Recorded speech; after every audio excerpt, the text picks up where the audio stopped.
കാര്യമില്ല. ഞാൻ വിചാരിച്ചാലൊന്നും ശരിയാവുന്നില്ല. ഞാൻ വിചാരിക്കുന്ന പോലെ ഒന്നും ലൈഫ് പോകുന്നില്ല. എന്നെ ആരും മനസ്സിലാക്കുന്നില്ല.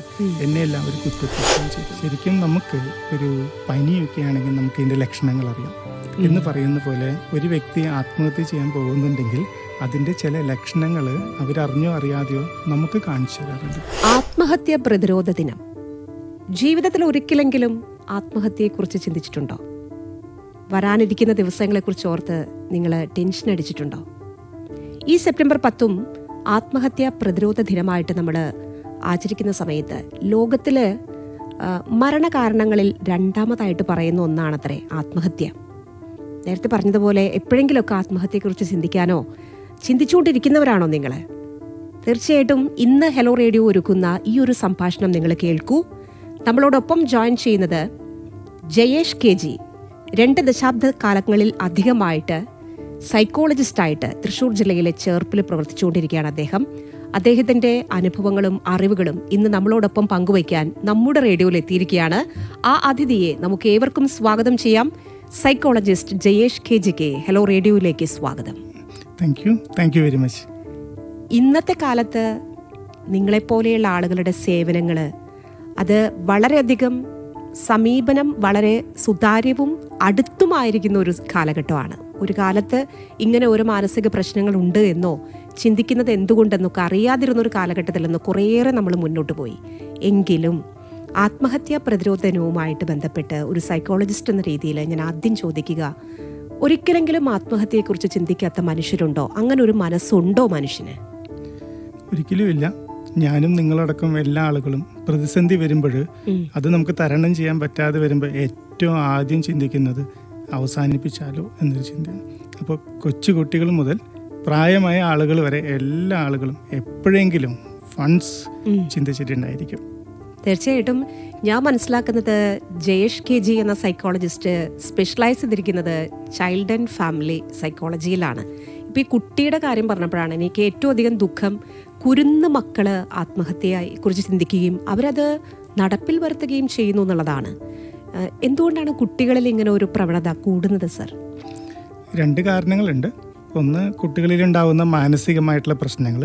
രണ്ടാമത്തത് പാരൻറ്റിങ്ങിൽ വരുന്ന പോരായ്മകൾ. ഇപ്പോൾ ചില കുട്ടികളെ സംബന്ധിച്ചിടത്തോളം ഇപ്പോൾ ചൈൽഡ്ഹുഡ് ഡിപ്രഷൻ എന്ന് പറയുന്നൊരു പ്രശ്നമുണ്ട്.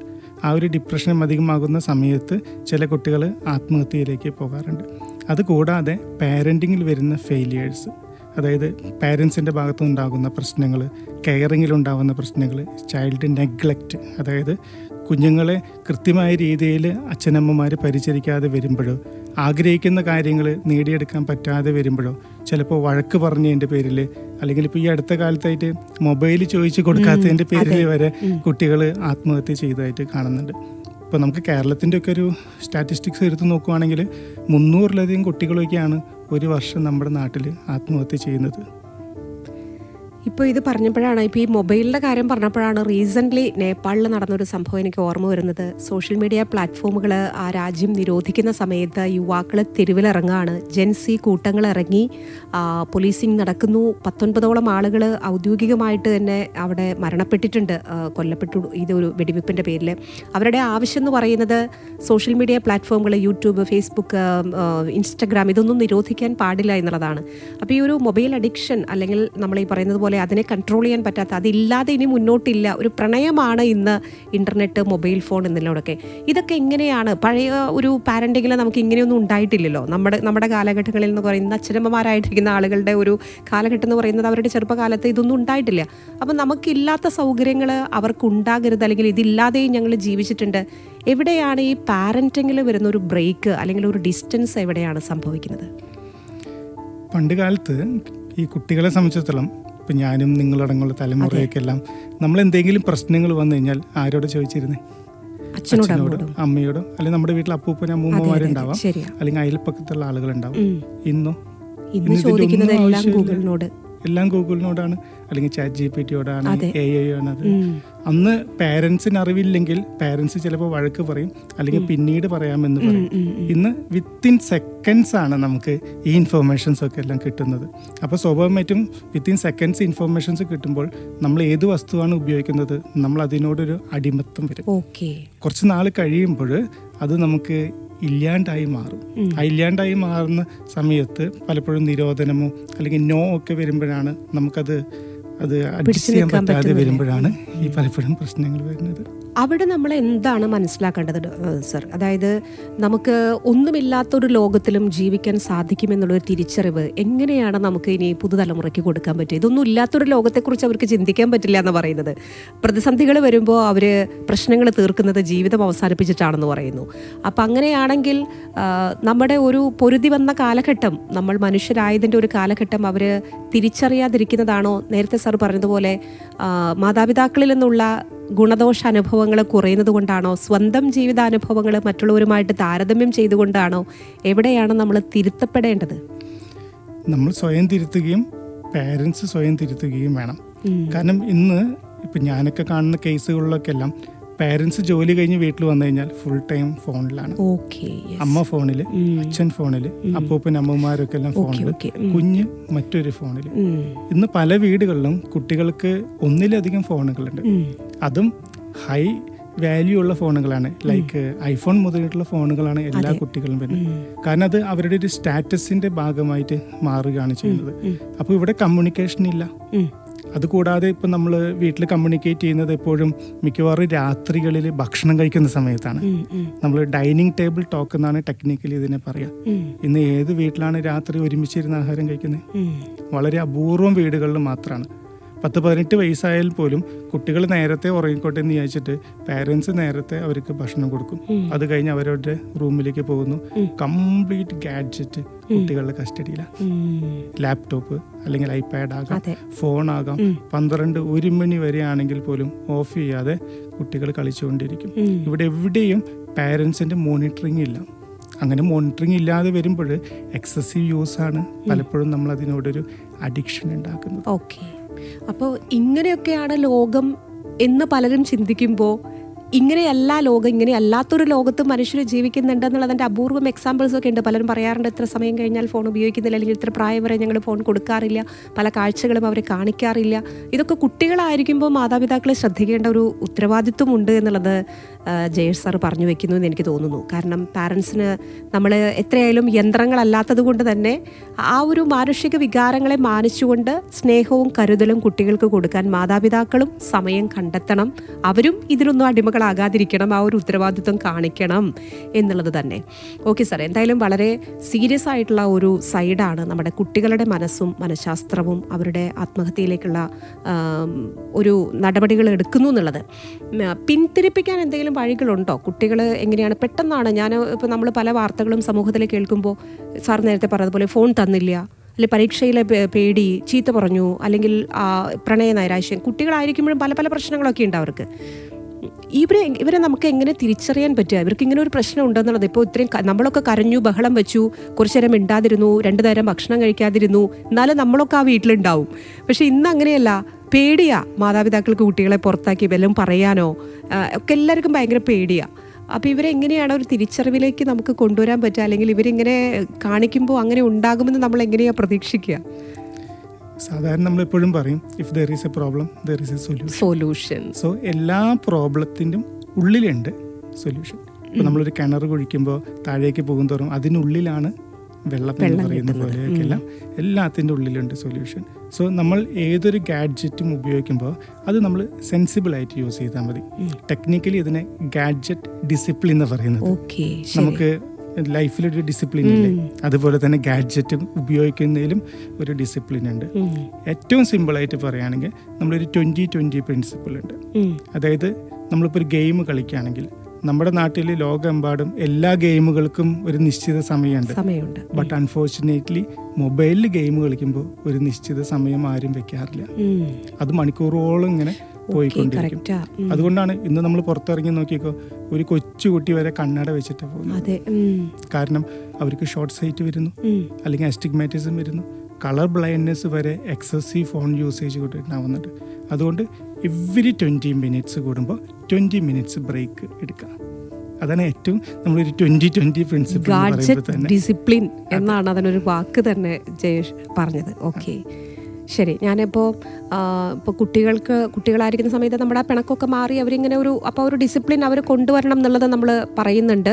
അതില്ല എന്നുണ്ടെങ്കിലത്തെ ബുദ്ധിമുട്ടുകളും നമുക്ക് അത് അടിമത്തമായി പിന്നെ അത് നമ്മൾ സ്വാതന്ത്ര്യമുണ്ട് ഏതിൽ നിന്നെന്ന് പറയുന്നതിലൊന്നും അർത്ഥമില്ലാതായിരിക്കുന്നു. ശ്രദ്ധിക്കണം. കുറച്ചുകൂടെ മുതിർന്ന കൗമാരക്കാരിൽ വരുന്ന ഒരു പ്രശ്നങ്ങൾ എന്തൊക്കെയായിരിക്കും ഈ ഒരു സൈക്കോളജിയിൽ പറയുമ്പോൾ? ഈ കൗമാരം എന്ന് പറയുമ്പോൾ നമ്മൾ സ്റ്റോം ആൻഡ് സ്ട്രെസ് പീരീഡ് എന്ന് പറയാം. നമ്മൾ സ്ട്രെസ്സും കൊടുങ്കാറ്റും നിറഞ്ഞൊരു സമയമാണ്. ഈ ഒരു സമയത്ത് കുട്ടികൾ ദേഷ്യപ്പെടുമ്പോൾ എപ്പോഴും പാരൻസ് ചിന്തിക്കുക പ്രായത്തിൻ്റെ ഭാഗമായിട്ട് വളർച്ചയുടെ ഭാഗമായിട്ടൊക്കെയാണ് ഈ ദേഷ്യം വരുന്നതെന്നാണ്. അത് ശരി തന്നെയാണ്. പക്ഷെ എല്ലാ ദേഷ്യവും വളർച്ചയുടെ ഭാഗമായിട്ട് വേണമെന്ന് ഇല്ല. ചിലപ്പോൾ അത് പിടിവാശിയുടെ ഭാഗമായിട്ട് വരാം, ചിലപ്പോൾ അതൊരു ആങ്സൈറ്റിയുടെ ഭാഗമായി വരാം, ഡിപ്രഷൻ്റെ ഭാഗമായിട്ട് വരാം. അതുകൊണ്ട് കൗമാര കാലഘട്ടം ഞാനെപ്പോഴും പാരൻസിന് പറയുന്നത് ബാല്യം, യൗവനം, കൗമാരം അങ്ങനെ ഒന്നും നിങ്ങൾ നോക്കാണ്ട് നമ്മുടെ പാരന്റിങ് എന്ന് പറയുന്നത് ചുരുങ്ങിയതൊരു 23 വയസ്സ് വരെയെങ്കിലും നമ്മൾ ശ്രദ്ധയോടുകൂടി കൊണ്ടുപോകേണ്ട പ്രധാനപ്പെട്ട ഒരു ജോലിയാണ്.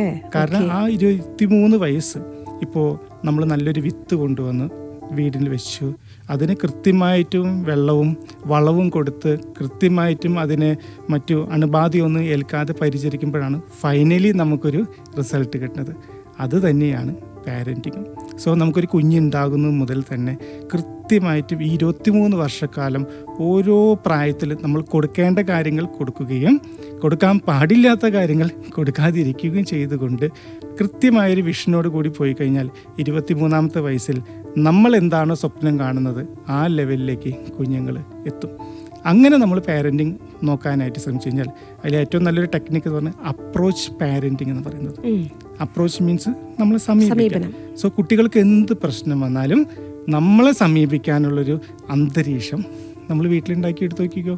അവർക്ക് എന്ത് പ്രശ്നം വന്നാലും, ഇപ്പോൾ ഒരു എഫെക്ഷൻ വന്നാലും, ഒരു ലവ് അഫെയർ വന്നാലും, ഒരു കോൺഫ്ലിക്റ്റ് വന്നാലും, ഈവൻ ഒരു മാർക്ക് കുറഞ്ഞാൽ പോലും അവർക്ക് ഫ്രീ ആയിട്ട് വന്നിട്ട് നമ്മളോട് പറയാനായിട്ട് പറ്റും. അങ്ങനെ വന്നു കഴിഞ്ഞാൽ അവരെ സംബന്ധിച്ചിടത്തോളം അവരുടെ വീട് എന്ന് പറയുന്നത് ലോകത്തിലെ ഏറ്റവും സന്തോഷം നിറഞ്ഞ നമ്മളെ മനസ്സിലാക്കുന്ന ആളുകളുണ്ടെന്നുള്ള ആ ഒരു ലെവലിലേക്ക് എത്തുന്നുള്ളതാണ്. അതെ. ഓക്കെ, അപ്പോൾ ഞാനിപ്പോൾ മനസ്സിലാക്കുന്നതെന്ന് പറയുന്നത് ലോകത്തിലെ ഏറ്റവും ഉത്തരവാദിത്തമുള്ള ഒരു ചുമതലയാണ് പാരൻറ്റിങ്. അതിപ്പോൾ ഈ 23 വയസ്സെന്ന് സർ പറയുന്നത് എന്തിൻ്റെ ബേസിലാണ്? നമ്മളിപ്പോൾ 18 വയസ്സാകുമ്പോൾ കുട്ടികളിൽ നിന്ന് പ്രായപൂർത്തിയായി ഇനി അവരോടൊന്നും പറയരുത്, അവരുടെ ഇഷ്ടത്തിന് വിവാഹം കഴിക്കണമെങ്കിൽ കഴിക്കാം, എന്ത് വേണമെങ്കിലും ചെയ്യാമെന്നൊക്കെ പറയുന്നുണ്ട്. പക്ഷേ 23 വയസ്സിൻ്റെ ഒരു പ്രത്യേകത എന്താണ്? നമ്മൾ ആക്ച്വലി 18 വയസ്സോടുകൂടി പ്രായപൂർത്തിയാവുമെന്ന് പറഞ്ഞാലും എല്ലാവരും അങ്ങനെ ആകണമെന്നില്ല. ചില കുട്ടികൾ ലേറ്റ് മെച്യൂർ ആയിട്ട് വരാറുണ്ട്. അപ്പോൾ അവരൊക്കെ ഏകദേശം ഒരു 21 വയസ്സോട് കൂടിയാണ് പ്രായപൂർത്തിയാവുന്നത്. അതുകൂടാതെ നമ്മുടെ ലൈഫിലെ ഏറ്റവും ഇമ്പോർട്ടൻ്റ് ആയിട്ടുള്ളൊരു പോയിന്റാണ് വിദ്യാഭ്യാസം. ഒരു ബേസിക് ആയിട്ടുള്ള വിദ്യാഭ്യാസം നേടിയെടുക്കുന്നത് നമ്മൾ 23 വയസ്സോട് കൂടിയാണ്. +2 കഴിഞ്ഞ ഒരു ഡിഗ്രി എടുത്തൊക്കെ വരുമ്പോഴത്തേനും ഒരു 23 വയസ്സൊക്കെ ആവും. ശരി. അങ്ങനെ ആൺകുട്ടികളായാലും പെൺകുട്ടികളായാലും ഒരു വിദ്യാഭ്യാസം നേടിയെടുത്ത് കഴിയുമ്പോൾ മാത്രമേ, എന്നിട്ടൊരു തൊഴിലും കൂടി നേടിയെടുത്താൽ മാത്രമാണ് സ്വന്തം കാലിൽ നിൽക്കാനുള്ള പ്രാപ്തി ഉണ്ടാവുന്നത്.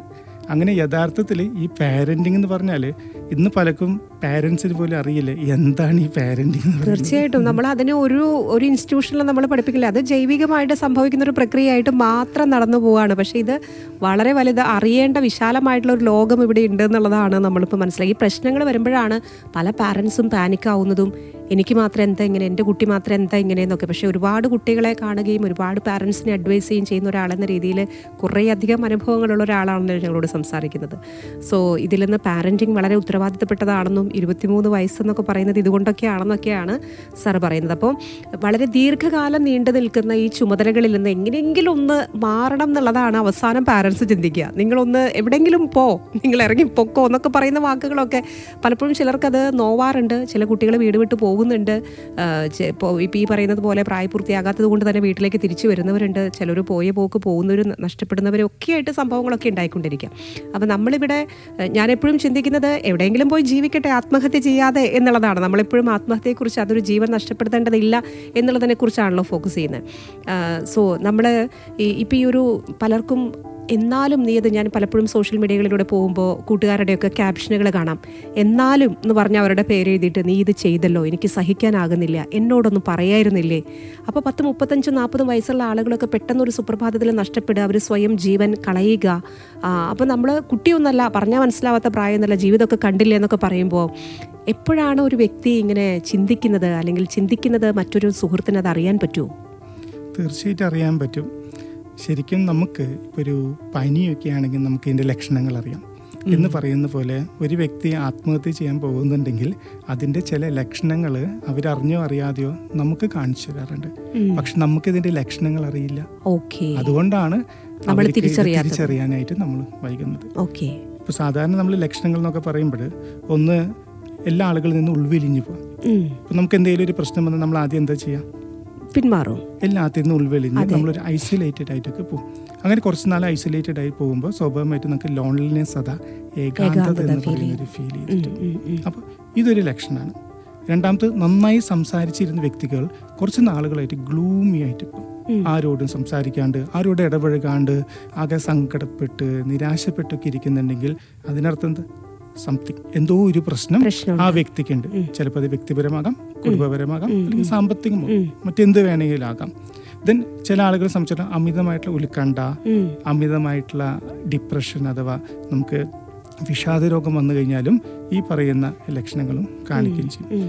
പിന്നെ അമിതമായിട്ടുള്ള ദേഷ്യം. ഈ ദേഷ്യം നമ്മളെല്ലാവരും വിചാരിക്കുന്നത് സാധാരണ ഒരു വ്യക്തിയുടെ ക്യാരക്ടർ എന്നല്ല. പക്ഷെ അമിതമായിട്ടുള്ള ദേഷ്യം മനസ്സിന്റെ ഒരു പ്രശ്നമാണ്. എന്തോ ഒരു പ്രശ്നം. അതായത് അവരുടെ മനസ്സ് അത്രയും ശുഷ്കിച്ച് ഒരു സ്റ്റോറേജ് പോലും ഇല്ലാതെ വരുമ്പോഴല്ലേ ഇങ്ങനെ എപ്പോഴും പൊട്ടിത്തെറിച്ചുകൊണ്ടിരിക്കുന്നത്. കുറെ പൊട്ടിത്തെറിച്ച് കഴിയുമ്പോഴൊരു വാശി വരുമ്പോഴാണ് പലപ്പോഴും ഇങ്ങനെയുള്ള ചിന്തകളിലേക്കൊക്കെ എല്ലാം കടന്നു പോകുന്നതൊക്കെ.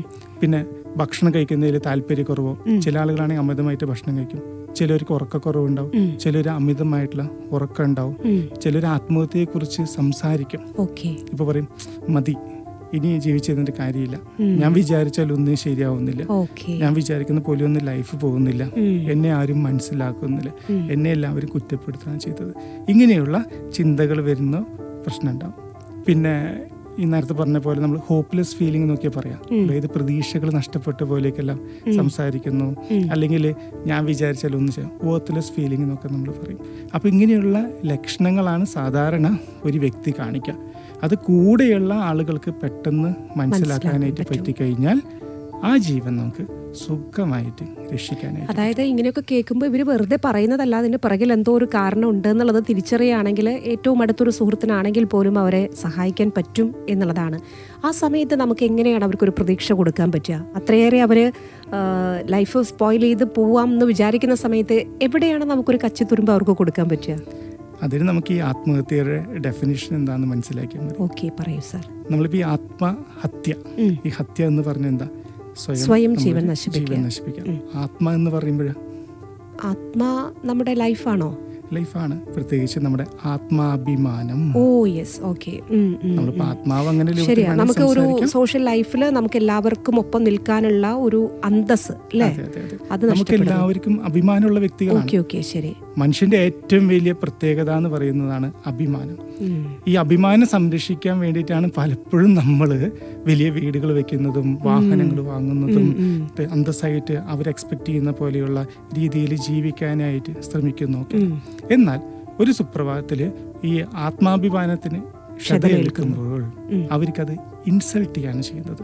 സെൽഫ് ഇൻസൾട്ട് അവർക്ക് ഉണ്ടാവുക. അത് നിരന്തരം വന്നു കഴിഞ്ഞാലോ? അപ്പോൾ ഒരു വ്യക്തിയെ സംബന്ധിച്ചിടത്തോളം അയാളുടെ ആത്മാഭിമാനത്തെ ചോദ്യം ചെയ്യുകയോ മുറിവേൽപ്പിക്കുകയോ അല്ലെങ്കിൽ അതിനെ നശിപ്പിക്കുന്ന തരത്തിൽ മറ്റുള്ള ആളുകളുടെ പെരുമാറ്റങ്ങളും പ്രവൃത്തികളും ഉണ്ടാകുന്നതിൻ്റെ ഫലമായിട്ടാണ് ഒരു വ്യക്തി ആത്മഹത്യയിലേക്ക് എത്തിച്ചേരുന്നത്. അപ്പോൾ ഇവിടെ ഏറ്റവും കൂടുതൽ പങ്കെന്ന് പറയുന്നത് ആ വ്യക്തിക്കല്ല, സമൂഹത്തിന് ഇൻക്ലൂഡിങ് കുടുംബാംഗങ്ങളും എല്ലാവർക്കും ഉണ്ട്. ഇപ്പൊ നമ്മൾ എല്ലാ ദിവസവും പത്രം വായിക്കുമ്പോൾ ഇപ്പൊ വിവാഹം കഴിഞ്ഞു, കുറെ നാൾ സഹിച്ചു, അവസാനം അപ്പൊ എന്താ? ആ വ്യക്തിയുടെ ആത്മാഭിമാനത്തെയാണ് ചോദ്യം ചെയ്യുന്നത്. ഒരു വിവാഹം കഴിഞ്ഞ് കഴിഞ്ഞ് ഭാര്യ ആത്മഹത്യ ചെയ്യുന്നതുമായി ബന്ധപ്പെട്ട ഒരുപാട് വാർത്തകൾ ഇപ്പോൾ കഴിഞ്ഞ 2-3 മാസങ്ങളായിട്ട് നമ്മൾ ദിവസവും മീഡിയയിലൂടെ നമ്മൾ കാണുന്നതാണ്. അപ്പോൾ ആ പെൺകുട്ടിയെ സംബന്ധിച്ചിടത്തോളം വിവാഹം കഴിഞ്ഞൊരു മറ്റൊരു വീട്ടിലേക്ക് ചെന്നു, ഏറ്റവും പ്രിയപ്പെട്ടവരാണെന്ന് തോന്നുന്ന വ്യക്തികൾ പറയാണ്, നീ ഇല്ലേലും ഇവിടെ ഒന്നും സംഭവിക്കാൻ പോകുന്നില്ല, നിനക്ക് പോയി ഒന്ന് ചത്തുകൂടെ, നീ ആരാന്ന് നിന്റെ വിചാരം എന്ന രീതിയിലേക്ക് ഉള്ള ഒരു കൺസിഡറേഷൻ പോലും കൊടുക്കാതെ വരുമ്പോൾ സ്വന്തം വീട്ടിലേക്ക് ചോദിക്കും.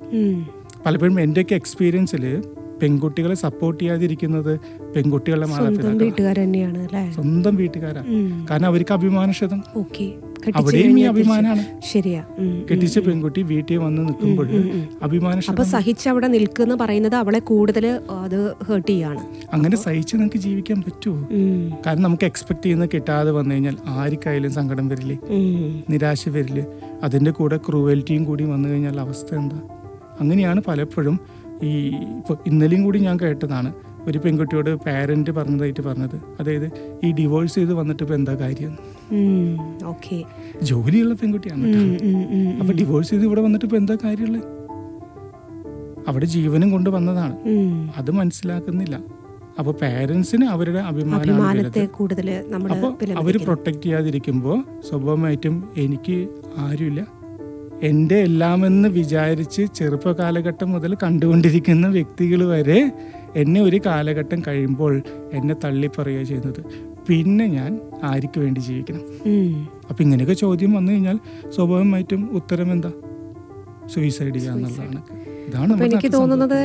ഈ കൊലപാതകവും ആത്മഹത്യയിലേക്ക് നയിക്കുന്ന പ്രേരണകളും തമ്മിൽ വലിയ വ്യത്യാസമൊന്നുമില്ല എന്നുള്ളതാണ് അല്ലേ? ഒരു കണക്കിന് നമ്മളെല്ലാവരും മറ്റൊരാളെ കൊന്നുകൊണ്ടിരിക്കുക, വാക്കുകൾ കൊണ്ട്, പ്രവൃത്തി കൊണ്ട്, അല്ലെ? അവൻ്റെ ആത്മാഭിമാനത്തിന് ക്ഷതം, ഇതൊക്കെ കോമൺ ആയിട്ട് നടന്നുകൊണ്ടിരിക്കുക. ആരുടെയും മുഖം നോക്കാതെ എനിക്ക് ആരെയും എന്തും പറയാം എന്നുള്ളത്. അവിടെയാണ് നമ്മൾ ഇനി എങ്ങനെയാണ് പെരുമാറേണ്ടത് എന്നുള്ളത് ചിന്തിക്കേണ്ടത്. ഒരു സാമൂഹ്യ ജീവിയായിട്ടുള്ള ഒരു മനുഷ്യൻ പരസ്പരം ഒരു അഭിനന്ദനങ്ങളില്ല. നമ്മുടെ മലയാളികളുടെ ഏറ്റവും വലിയ ഒരു കുറവാണ്, എന്ത് നല്ല കാര്യം ചെയ്താലും കൈയടിക്കില്ല. ഒരു ഗാലറിയിൽ 10,000 ഇരിക്കുന്നുണ്ടെന്നുണ്ടെങ്കിൽ ഒരു കയ്യടി പോലും ചിലപ്പോൾ കഴിയില്ല. ഒരു ആനിവേഴ്സറി നടക്കുന്നു, അല്ലെങ്കിൽ ഒരു പ്രോഗ്രാം നടക്കുന്നു, എന്ത് പരിപാടി കഴിഞ്ഞാലും കർട്ടൻ ഇട്ട് കഴിഞ്ഞ് ഒന്ന് കൈയടിക്കുക എന്ന് പറയുന്ന പരിപാടിയില്ല. അവിടെയൊക്കെ നമുക്ക് എങ്ങനെ ഒരാളെ എൻകറേജ് ചെയ്യാൻ പറ്റും സാർ? ഇപ്പം നമ്മൾ തൃശ്ശൂർ ഒരു പേര് പറയാറുണ്ട്, നമ്മൾ കുഴപ്പമില്ല എന്ന് പറയുന്ന ഒരു പേര്. അപ്പൊ എന്തോ കുഴപ്പമുണ്ട്? കുഴപ്പമില്ല അല്ലേ?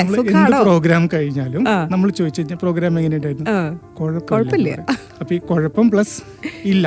ഓ, അപ്പൊ അവിടെ കുഴപ്പം ഉണ്ട് എന്താ വെച്ചാൽ വലിയ പ്രോബ്ലം. ഒരിക്കലും നമ്മൾ നല്ലതിന് എക്സലന്റ് എന്ന് പറയുന്നില്ല, അല്ലെങ്കിൽ ഗുഡ് എന്ന് പറയുന്നില്ല. ഈ എക്സലന്റും ഔട്ട്സ്റ്റാൻഡിംഗ് ഒക്കെ എല്ലാം നമ്മൾ മറ്റു രാജ്യങ്ങളിലുള്ള ആളുകളെ കണ്ടാണ് പഠിക്കേണ്ടത്. ഇവിടെ ഞാനൊരു എൻകറേജ്മെന്റ് കൊടുത്തു കഴിഞ്ഞാൽ അവന് എന്തെങ്കിലുമൊക്കെ ആയാലോ, ആ ഒരു തോന്നൽ മറ്റൊരാൾ വളരാതിരിക്കാൻ വേണ്ടി. യഥാർത്ഥത്തിൽ അതൊരു ബേസിക് ഇൻസ്റ്റിങ്ക്റ്റ് ആയിട്ട് നമ്മുടെ അസൂയ, നമ്മുടെ ജലസി എന്നൊക്കെ പറയുന്ന കാര്യങ്ങളാണ് ആക്ച്വലി ഇതിന് വരുന്നത്. പക്ഷേ നമ്മളുടെ കൾച്ചർ എന്ന് പറയുന്നത് നമ്മൾക്ക് എപ്പോഴും മറ്റൊരാളെ എൻകറേജ് ചെയ്യുക എന്നുള്ളതാണ്. പക്ഷേ ഈ എൻകറേജ് ചെയ്യുക എന്ന് പറയുന്ന കാര്യങ്ങൾ പഠിപ്പിക്കേണ്ടത് യഥാർത്ഥത്തിൽ വീടുകളിൽ നിന്നാണ്. ഈവൻ പല ടീച്ചേഴ്സും ഇപ്പോൾ നമ്മളോട് പറയുന്ന കംപ്ലൈൻസ് ആണ്, ടീച്ചേഴ്സിനെ റെസ്പെക്ട് ചെയ്യുന്നില്ല. അപ്പൊ ആക്ച്വലി ഈ റെസ്പെക്ട് എന്ന് നമ്മളിപ്പോ ഗീവ് റെസ്പെക്ട് ടേക്ക് റെസ്പെക്ട് എന്നൊക്കെയല്ലേ പറയുന്നത്. കൊടുത്താലല്ലേ ഇത് കിട്ടുള്ളൂ, കൊടുത്തില്ലെങ്കിൽ ഇത് കിട്ടില്ല. അപ്പൊ ഇതൊക്കെ പഠിപ്പിക്കേണ്ട സ്ഥലം എന്ന് പറയുന്നത് നമ്മളുടെ വീടുകളാണ്. പക്ഷെ ഇതൊക്കെ പഠിപ്പിക്കാൻ എവിടെയാണ് നേരം?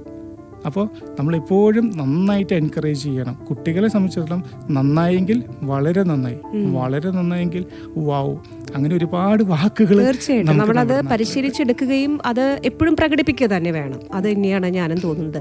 ജയ് സർ പറഞ്ഞതിൽ എനിക്കൊരു അഭിപ്രായമുള്ളത്, അല്ലെങ്കിൽ ചെറിയൊരു വ്യത്യാസം എന്ന് പറയുന്നത്, നമ്മൾ വീടുമായിട്ട് ബന്ധപ്പെട്ട ഒരു കുട്ടിയുടെ ജനനം നടക്കുമ്പോഴും ഒരുപാട് സമൂഹവുമായിട്ട് ബന്ധപ്പെട്ടിട്ടാണ് അവൻ്റെ വളർച്ച നടക്കുന്നത്. നേരത്തെ പറഞ്ഞതുപോലെ 23 വയസ്സ് വരെയും അവൻ്റെ ഒരു വിദ്യാഭ്യാസ കാലഘട്ടമാണ്. പക്ഷെ ബേസിക് ആയിട്ടുള്ള കുറേ കാര്യങ്ങൾ നമ്മുടെ കുട്ടികൾ അറിയുന്നില്ല.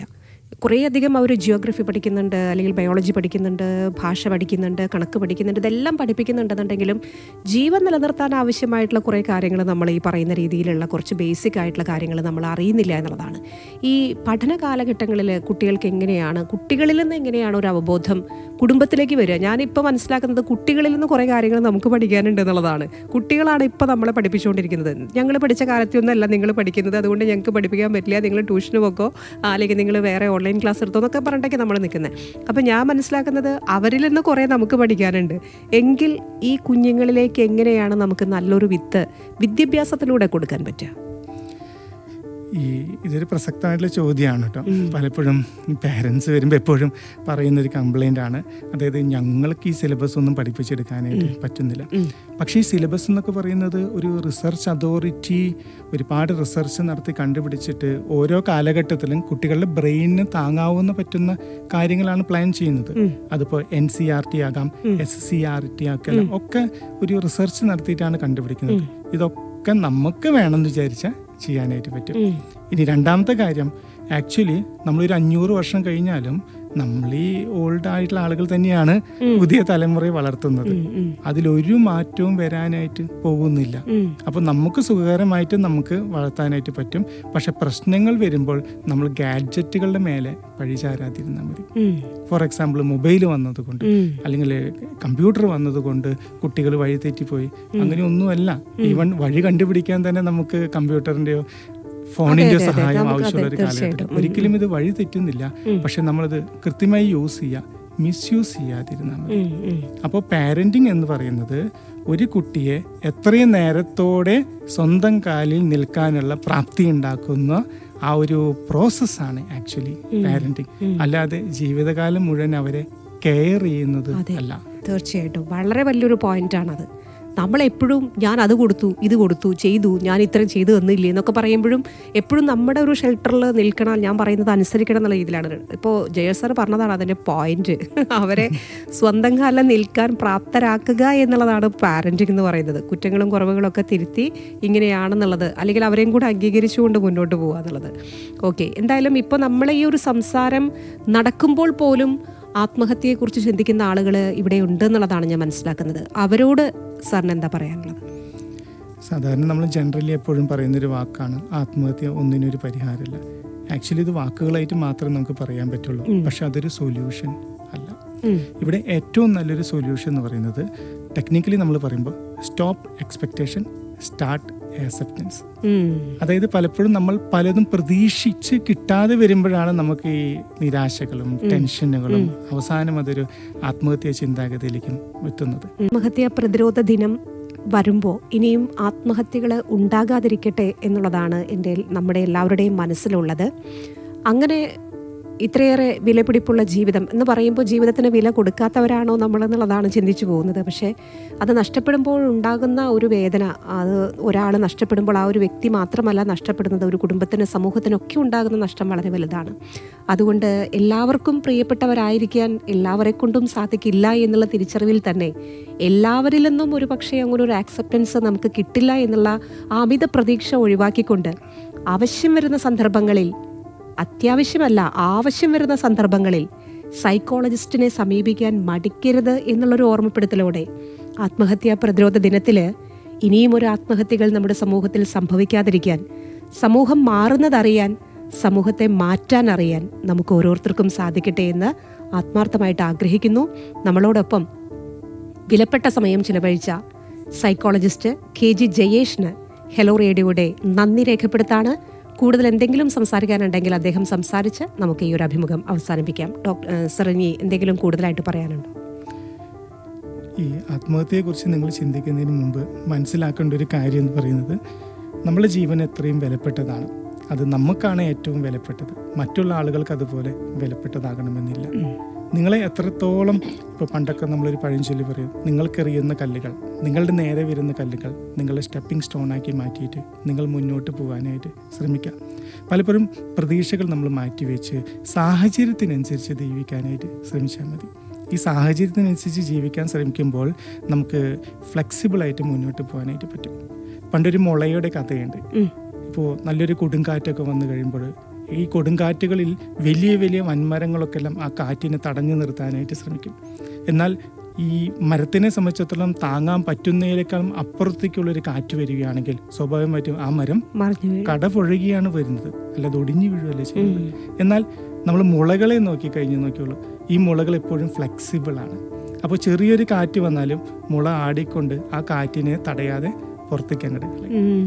അപ്പോൾ എത്ര വലിയ കൊടുങ്കാറ്റ് വന്നാലും മുളം കൂട്ടങ്ങൾക്ക് ഒരു കുഴപ്പവും സംഭവിക്കില്ല. അപ്പം നമ്മുടെ മനസ്സ് എപ്പോഴും ഫ്ലെക്സിബിൾ ആക്കാനായിട്ട് ശ്രമിക്കുക. സോ എന്ത് പ്രശ്നങ്ങൾ വന്നാലും ഇപ്പോൾ നമ്മൾ ഡ്രൈവ് ചെയ്യുമ്പോൾ നമ്മൾ സ്റ്റിയറിംഗ് പോലെ ആയിരിക്കും നമ്മുടെ മനസ്സ്. റൈറ്റിലോട്ട് ടേൺ ചെയ്യേണ്ട സമയത്ത് റൈറ്റിലോട്ട്, ലെഫ്റ്റിലോട്ടാണെങ്കിൽ ലെഫ്റ്റിലോട്ട്, ബ്രേക്ക് ചെയ്യേണ്ട സ്ഥലത്ത് ബ്രേക്ക് ചെയ്യുക, ടേക്ക് ഡൈവേർഷൻ പറയുമ്പോൾ ടേക്ക് ഡൈവേർട്ട് ചെയ്തപ്പോൾ യു ടേൺ എടുക്കേണ്ട സ്ഥലത്ത് U turn. Very good. Life ഇത് തന്നെയാണ്. സോ എല്ലാവരും ഫ്ലെക്സിബിളായിട്ട് മുന്നോട്ട് പോകാനായിട്ട് ശ്രമിക്കുക. പിന്നെ നിങ്ങളെ കല്ലെറിയാൻ ഒരുപാട് പേരുണ്ടോ, നിങ്ങളുടെ മനസ്സിനെ തളർത്താൻ വേണ്ടിയിട്ട് പല ആളുകൾ പല രൂപത്തിലൊക്കെ എല്ലാം പറയും. മറ്റുള്ളവർക്ക് വേണ്ടി ജീവിക്കാതെ നിങ്ങൾക്ക് വേണ്ടി ജീവിക്കാനായിട്ട് ശ്രമിക്കുക. ഇത്രയും കാര്യങ്ങൾ ശ്രദ്ധിച്ചു കഴിഞ്ഞാൽ നമുക്ക് നമ്മുടെ ജീവൻ ഒരിക്കലും നമ്മൾ നഷ്ടപ്പെടുത്താതെ എത്രയാണോ നമുക്ക് ആയുസുള്ളത് ആ കാലഘട്ടം വരെ സന്തോഷമായിട്ട് സുഖമായിട്ട് എൻജോയ് ചെയ്തുകൊണ്ട് നമുക്ക് ജീവിക്കാനായിട്ട് പറ്റും. വളരെ നന്ദി ഡോക്ടർ. ജീവിതത്തിൻ്റെ ഒരു രത്ന ചുരുക്കമാണ്. ഏറ്റവും നല്ല ആ ഒരു അറിവോടുകൂടി തന്നെ ഇന്നത്തെ അഭിമുഖത്തിൽ നിന്ന് നമുക്ക് വിട പറയാം. മറ്റൊരവസരത്തിൽ തീർച്ചയായിട്ടും കണ്ടുമുട്ടാം എന്നുള്ള പ്രതീക്ഷയിൽ ഹലോ റേഡിയോയുടെ ശ്രോതാക്കളുടെയും ഹലോ റേഡിയോയുടെയും ഹൃദയം നിറഞ്ഞ നന്ദി KG ജയേഷ് സൈക്കോളജിസ്റ്റിന് രേഖപ്പെടുത്തുന്നു. Thank you. എല്ലാവർക്കും നല്ലൊരു മാനസികാരോഗ്യം നേർത്തുന്നത്. Thank you very much.